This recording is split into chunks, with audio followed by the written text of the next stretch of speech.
What's happening, everyone? It's Kyle from Newcastle Fans TV, and I'm with Sam and Paul as we'll go through scoring the players in today's 2-2 draw against West Ham United. So, as always, you start with the goalkeeping position.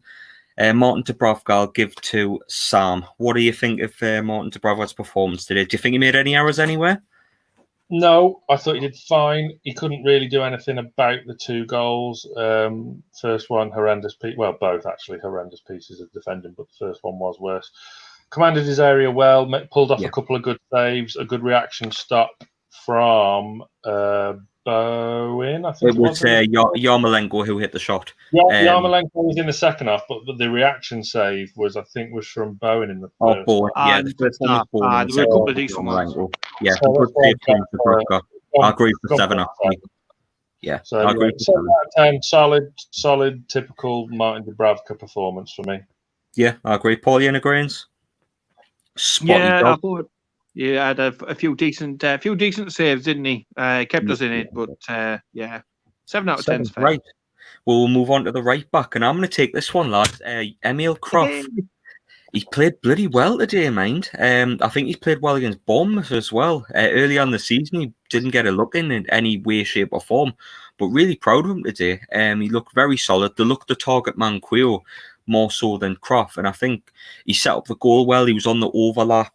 Brilliant ball in Almiron for the goal, and just commanded his area well too. I mean, right back's been a colossal shit of a place for us this season, and I think Krafth's handled his position well today. So I'm going to give Krafth an 8 out of 10. I thought he played really well today. Who would have thought Emil Krafth would ever get an 8 out of 10? I mean, if you ask the man to my right as you look onto the screen, things would still be dribbling down legs. But wow, 8 out of 10. I mean, do you remember his performance? Was it Norwich away? Away at the beginning of the season? It was absolutely awful. He didn't look like a footballer. He didn't look as if he'd ever played the game before. So whatever they've been doing in training, whatever they're feeding the lads, maybe they need to P-test him, to be honest.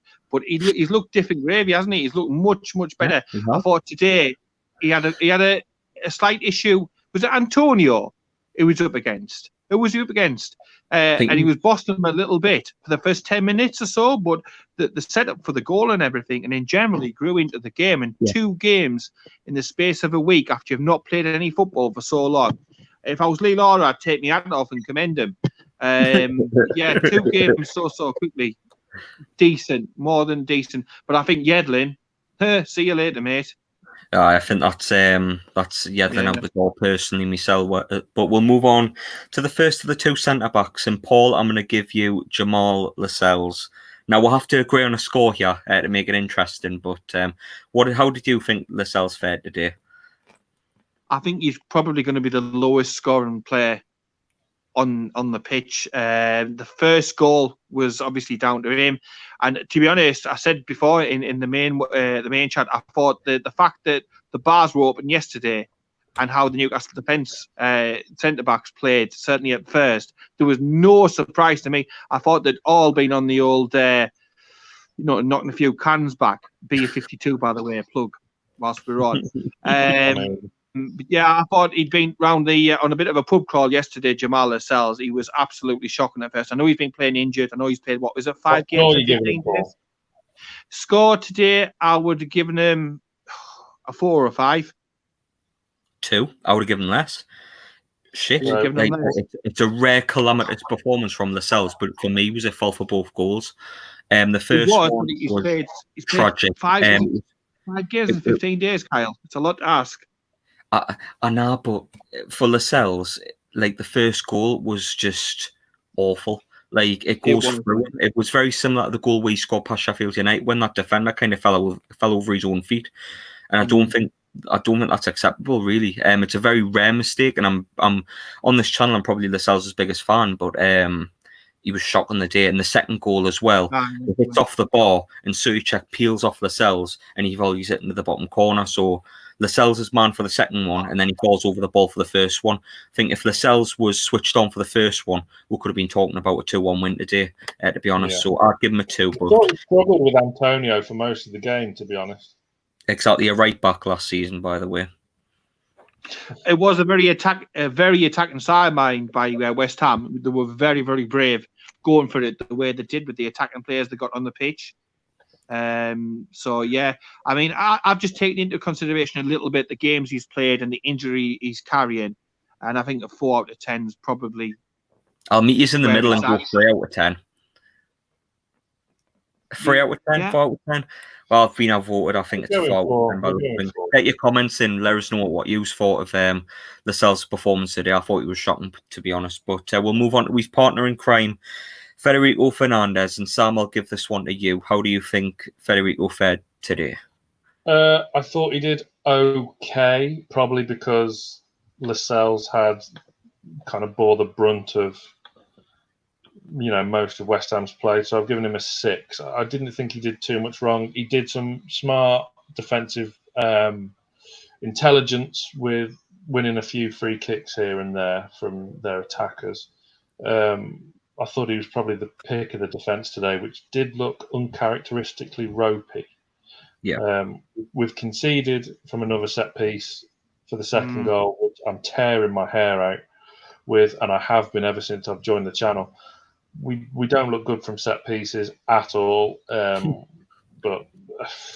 what can you do? Fernandez, he did fine today. It was okay. So yeah, 6 out of 10 for me. Do you think he stood like a bit of a statue though for that second goal? When the second goal went in. I think everyone did. Yeah, I don't know. I just thought he could have done a little bit more on that, just bust a gut, but.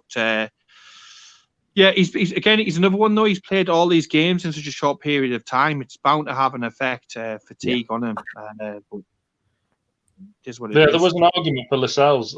I know we're on Fernandez now, but there was an argument for Lascelles not playing today. A big argument.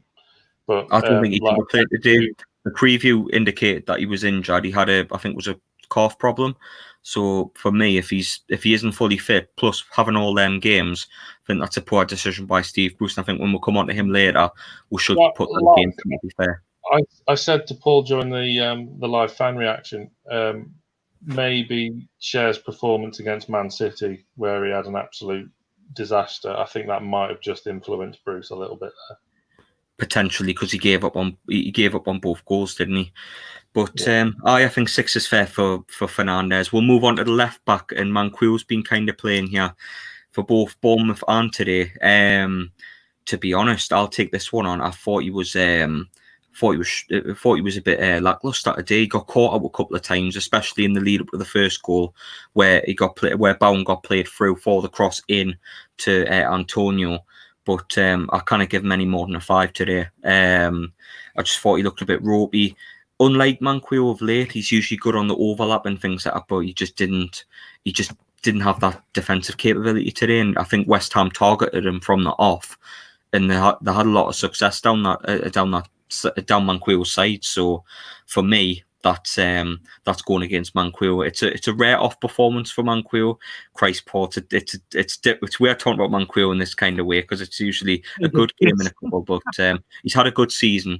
But it's an off day for Manquillo, and I fully expect Danny Rose to be taking his place on the Wednesday night.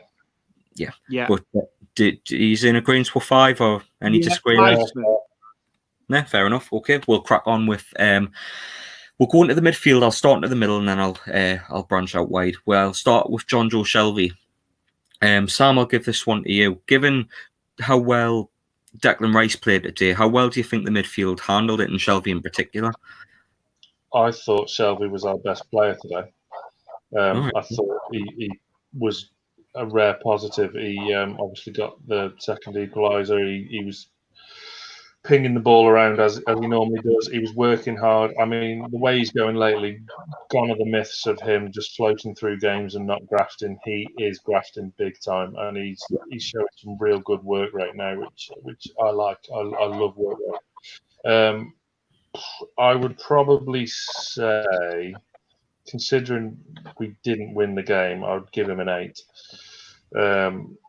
I don't think you can get any better than that, because at the end of the day, we've drew at home against a team down the bottom of the table.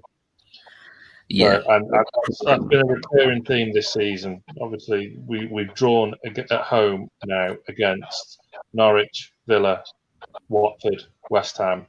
So these are all what should be, on the face of it, 2 points drop games. But I thought Shelvey was very good today. I think Sky have said today, that we've drawn, along with Wolves, the most games at home this season. So it's Did Rob give you that one, did he? Stat.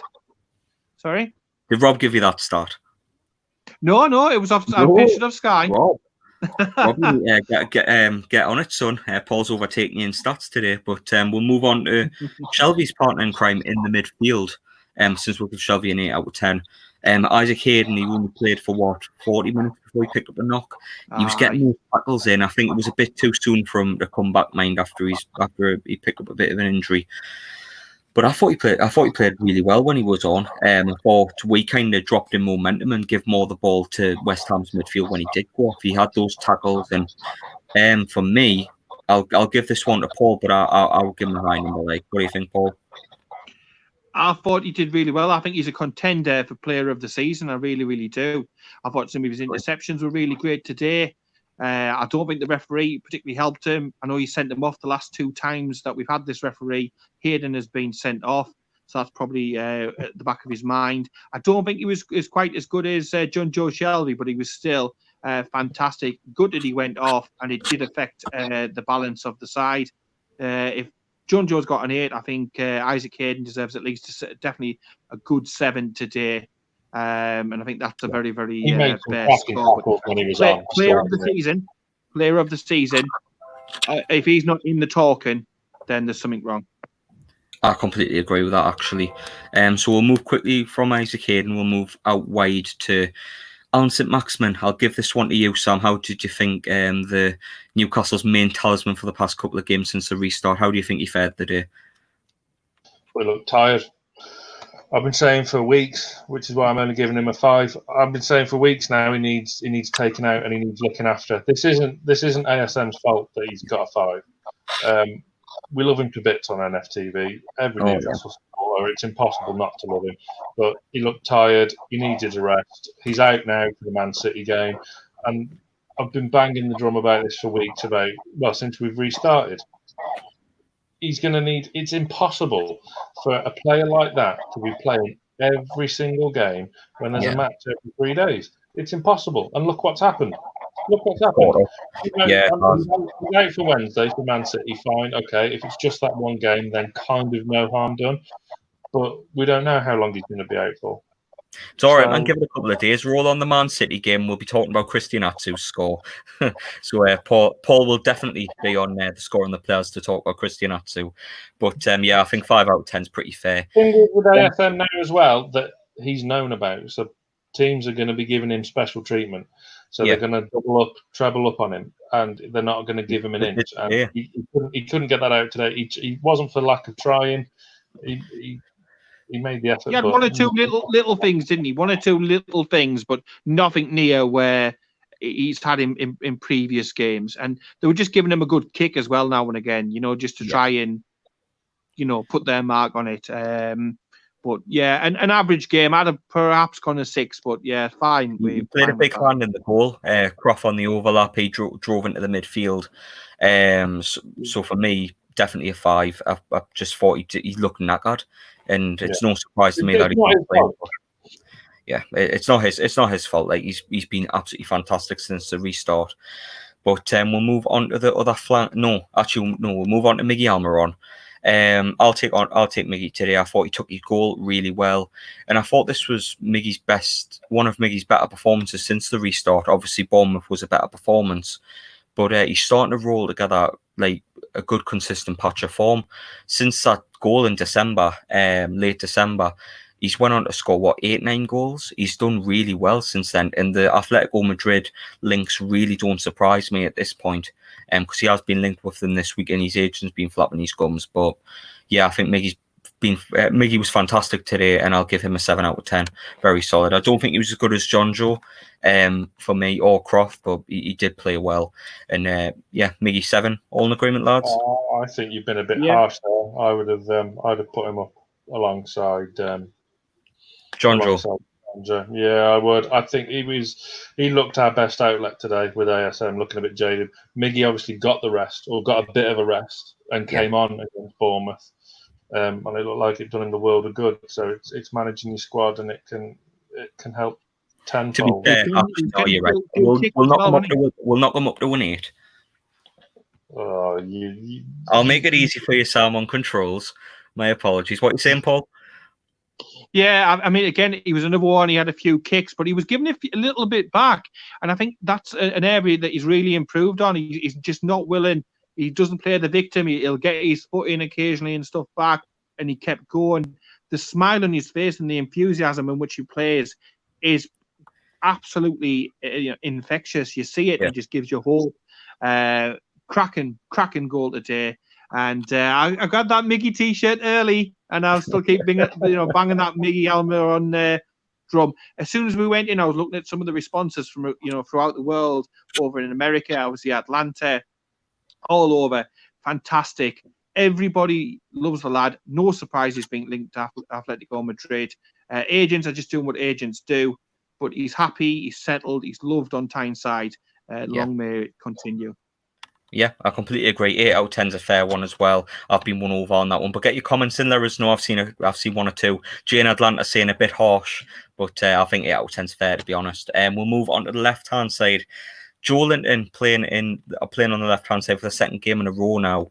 This one's caused a bit of controversy online. Some people think he played bad, and some people think he played okay. Sam, in the reaction, you thought he played bad, or as he said to 40, shite. So I'll give this one to you, and then I'll give my piece on Joelinton, and we'll see where we'll go. So what do you think of Joelinton today?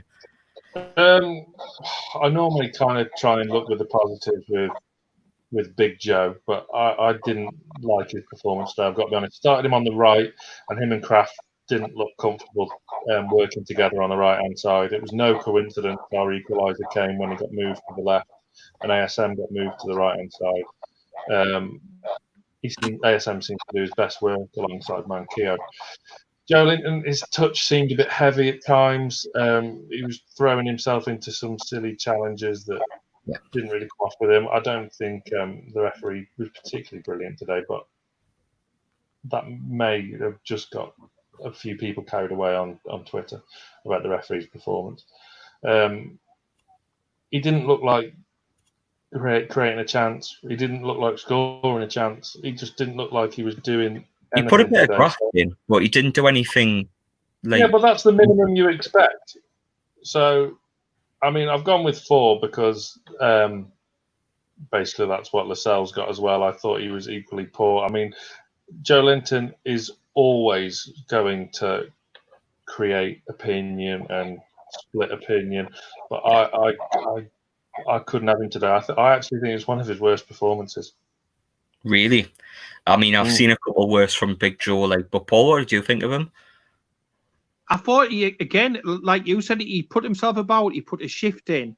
But again, obviously, it's his versatility and his work rate, but he's a number 9 who doesn't score, and that's what a lot of people see. I think for him to have a good game, I think he's better when he's playing on that left-hand side, but I think the striker, the focal point of the attack, has to have a good game in order for him to have a good game. Yeah. And today, I thought it was, he huffed and he puffed using the old Matt Ritchie thing, but he blew no houses down. And he was a figure who was on the sort of the very edge of the performance.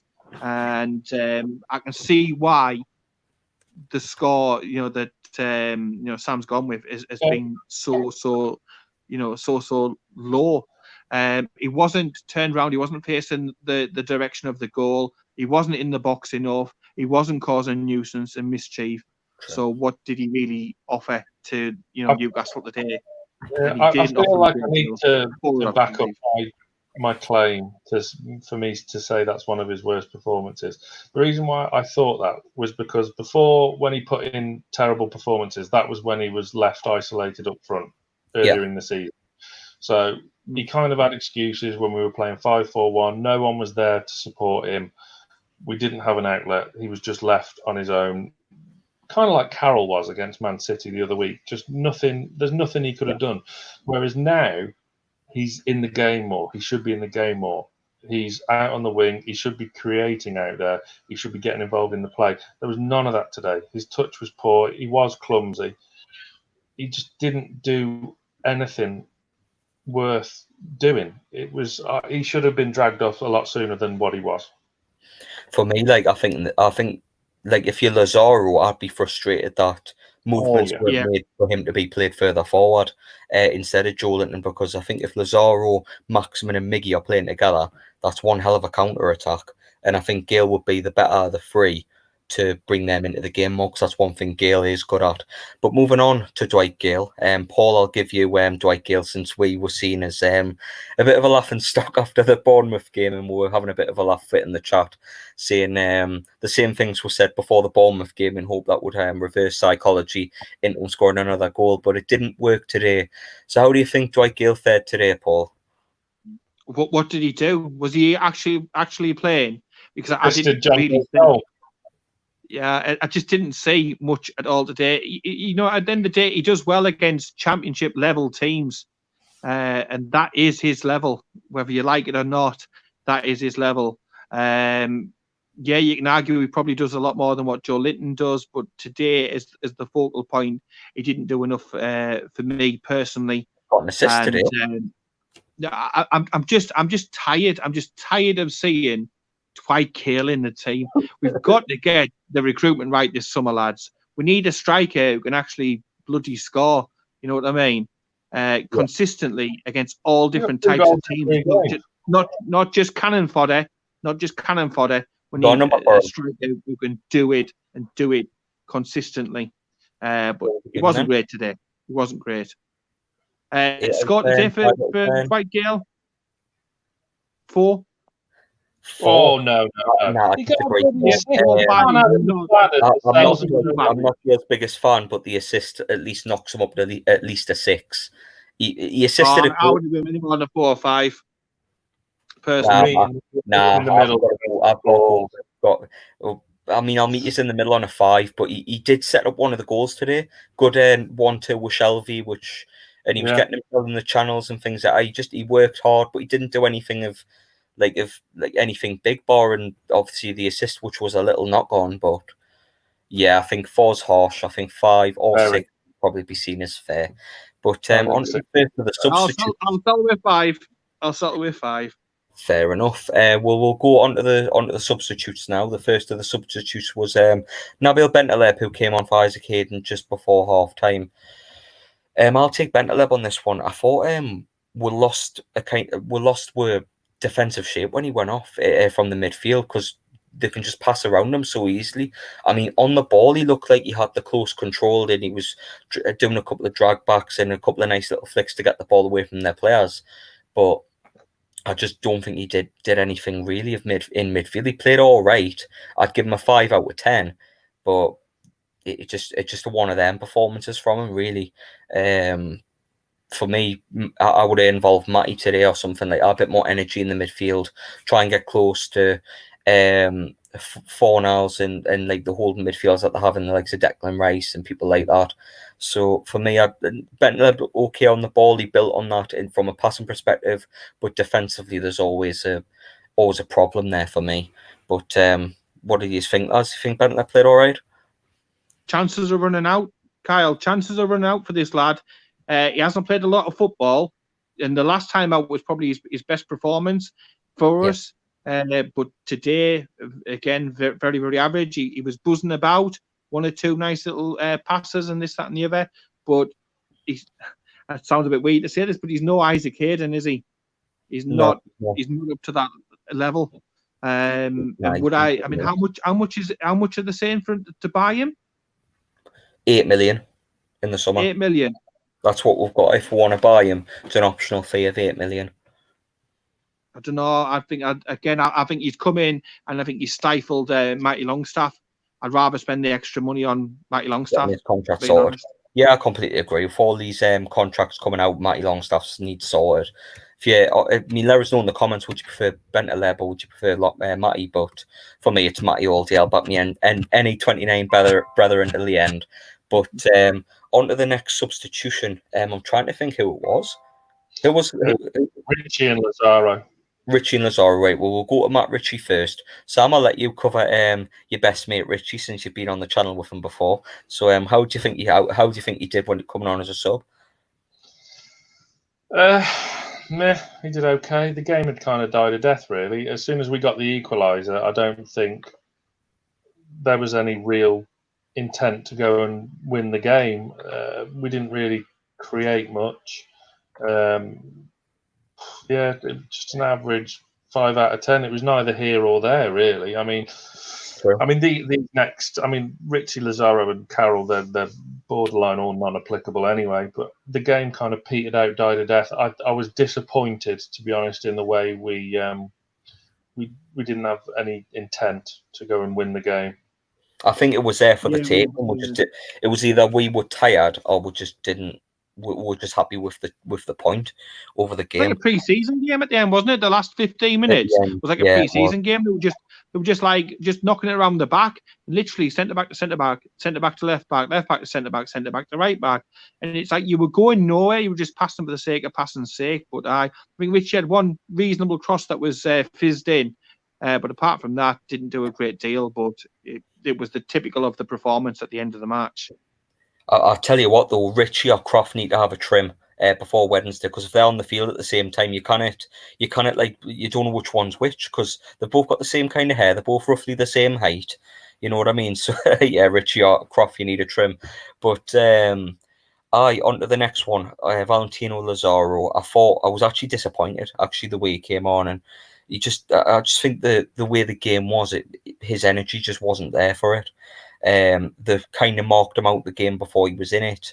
I can't give him any more than a 5. Just to be honest, I think Sam's got a point in putting him as a non-applicable with Andy Carroll. But a 5, lads, think. What do you think? Yeah, again, borderline NA, isn't it? But he needs a start against Manchester City. I agree with that. Sam? Yeah, again, same as Ritchie. The game had died a death. He looked okay in patches. Wanted the ball. Looked like he was flying about. He's going to be a big part on Wednesday with no ASM, and that's his chance. I know it's going to be difficult. He's going to be thrown in at the deep end, but he's got to do what he can to take his chance. And we're just putting Andy Carroll's in NA, yeah. I don't think he had any time to do anything, and plus, I don't even know. That substitute. I don't even think he touched the ball, to be honest. So, actually, no, he won a header. My apologies. But we might as well just go straight into it with Steve Bruce. In terms of a tactical setup, I was quite happy with it. We did well to get back into the game on 2 occasions because, as he says in his interviews after the game, that since the restart, not many teams have been able to get back into games once they fell behind. And I think, to be fair, we did that, and I just think we came up against an equal side today, and we both took our chances when they came along. I mean, obviously West Ham had 1 or 2 more, Bowen and Yarmolenko, but yeah, for me, I'd give Bruce a 6, maybe a 7 out of 10 at a stretch. I don't think tactically he did anything wrong. I don't think he did. Like, why would you say different? Because he got the lineup wrong, and he's not looking after his squad, and now it's come back to bite him on the arse with Hayden and ASM. How Liverpool have just gone 1-0 up, by the way. Absolutely, I didn't like the team he put out today. I was amazed there was only 2 changes. I was amazed Rose didn't play. Yeah, and I liked the team. I liked the team for Bournemouth. I didn't. That's the thing. Yeah, but I know what I'm on about.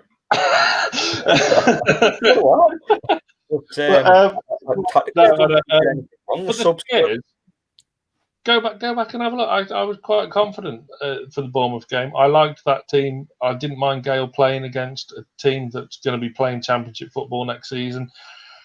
Rose should have came back in today. Krafth, all right, he got an assist, but Manquillo would have put that ball in equally as well. For Almiron, Krafth just got that game because he was a token gesture. ASM should have had a rest. Lazaro should have started. Joelinton I'd have took out. Gayle, fine, 2 goals in 2. Yeah, I would have been. I'm okay with him playing against a team near the bottom.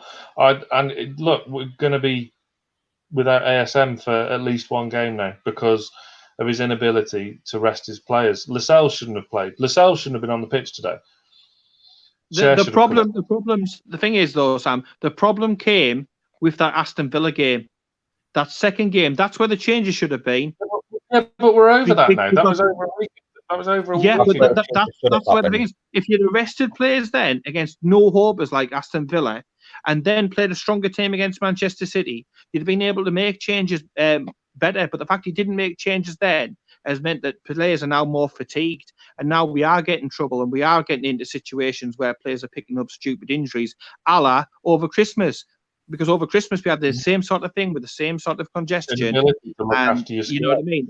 He wasn't managing the squad at Christmas time, and I don't think he's done the best managing the squad this time. But giving him credit, looking at the points total and everything else, like Sky keep banging on about, he has done a decent job. He's done a lot better than what we thought. But there has been a few strange ones. Krafth, he's played 2 games in the space of a couple of days, yet he's played nothing for ages before.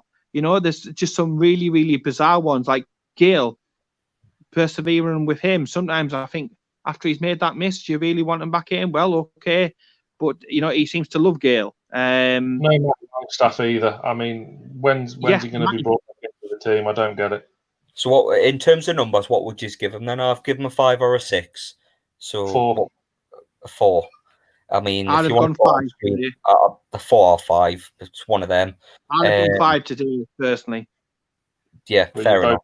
One of them. I mean, in terms of injuries, I do agree with you, Sam. I just think in terms of like the way we're set up 4-2-3-1, I really like that system. We play some neat football within it and throughout. Getting the ball to Maximin, and the goals that were scored, there's a lot more players in the box, and I think we've scored quite a few goals. We've scored in every league game since we came back, so it's like there's massive improvements with this formation. Fair play for falling onto this formation, and I think the subs that he made were all right as well. I would like to see Matty instead of Bentaleb, but that's really the only one. But but Carroll should have thrown on 10 minutes earlier than what he was. Same with Lazaro, and he didn't even use all of his subs. So I don't get me wrong. Matty's going to come in on Wednesday. He's not even played much football. What's the point of that? You're throwing him in the deep end just to make him look like a fool when you could have literally slowly integrated him today. I find that one a bit difficult. He does make some strange choices. He really, really does. He doesn't help himself at times like Brucey, to be fair. But you can't knock the points total that we've got and the job he's done coming in after Rafa as a whole. He's done better than what I thought. He made the dodgy decisions, mate. Remember when Perez went like 12 games without a goal and he still started for Newcastle last year, and Joselu playing up front, and every manager does it. You know what I mean? So it's just one of them. I think 5 out of 10 is a fair one. Average in terms of subs and lack of squad management in terms of injuries, but I think that's it in terms of scoring the players, lads. And but I hope you've all got your comments into the box below. Leave a subscribe, as other channels would like to tell you. Subscribe. Leave a like as well on the video. And I've been Kyle with Sam and Paul, and we've been scoring the players. Catch you all in a bit. See you later. Ta-ra.